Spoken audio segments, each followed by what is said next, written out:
ये चर्चाएं नहीं है, ये निरंतर अब आपको सुनने को मिलेगा।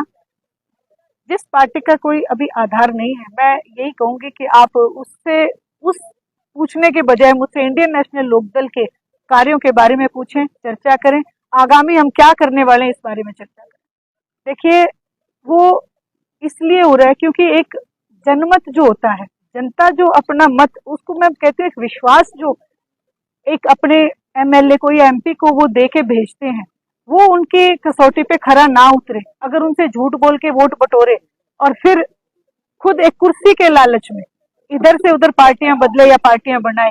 तो आज हमारा एक छोटा सा वर्कर्स मीटिंग थी, और जिसमें प्रधान जी मेन जो मीटिंग ली है इन्होंने कार्यकर्ताओं की, उसमें एक आगे की रूपरेखा तैयार की गई, किस तरीके से हमें चुनाव आगे लड़ना है और कैसे चलना है। तो इन्होंने जो दिशा निर्देश दिए हैं, हम सब लोग उसी के लिए इकट्ठा हुए थे।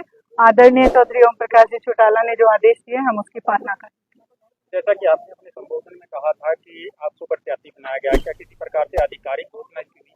आधिकारिक घोषणा तो बाद में हो जाएगी, लेकिन ये है कि मेरा काम है इंडियन नेशनल लोकदल के लिए, चाहे यहाँ हो चाहे वो 10 की 10 किसी भी सीट पे हो, तो हम खुद को अपने स्वयं को प्रत्याशी बन के ही चुनाव को जीत सकते हैं। इसलिए हर जगह इंडियन नेशनल लोकदल का एक एक कार्यकर्ता खुद प्रत्याशी बन के ही चुनाव लड़ेगा। चुनाव वैसे शुरू हो चुका है, आप वोट की अपील करने के लिए जा रहे हैं, लेकिन चुनावी कार्यालयों की बात करें तो वो कब? जल्दी आप सब लोगों को मैसेज मिल जाएगा और आप सब लोग वहाँ कार्यालय में जरूर आना, मैं आपको निमंत्रण देती हूँ।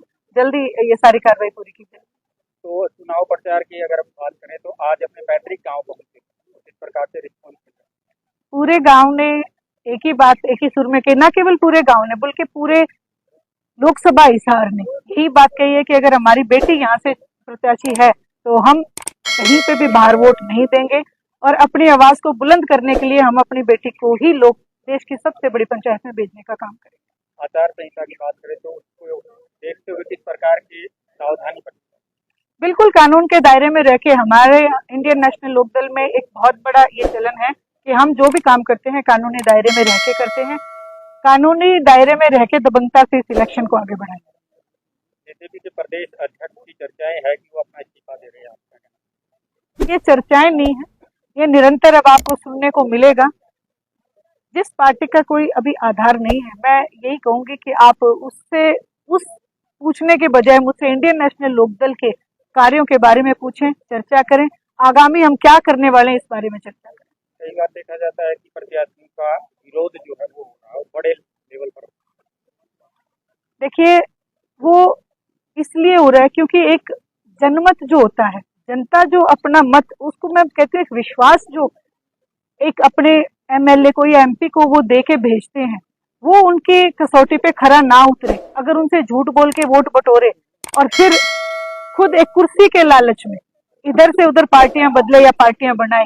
तो इसलिए जनता दुख है आज उनको कि हमने किसको वोट दे दिया, इसीलिए जनता रोष में है। लेकिन आदरणीय चौधरी देवीलाल जी का, इंडियन नेशनल लोकदल का, जहाँ पे भी आप नाम लोगे तो आपको कहीं पे विरोध दिखाई नहीं देगा। हमसे नाराज जरूर हो सकते हैं, लेकिन हमसे दूर कभी भी हमारा कार्यकर्ता नहीं हो सकता। तो कहाँ से? देखिए, ये एक परिवार की ना होके विचारधारा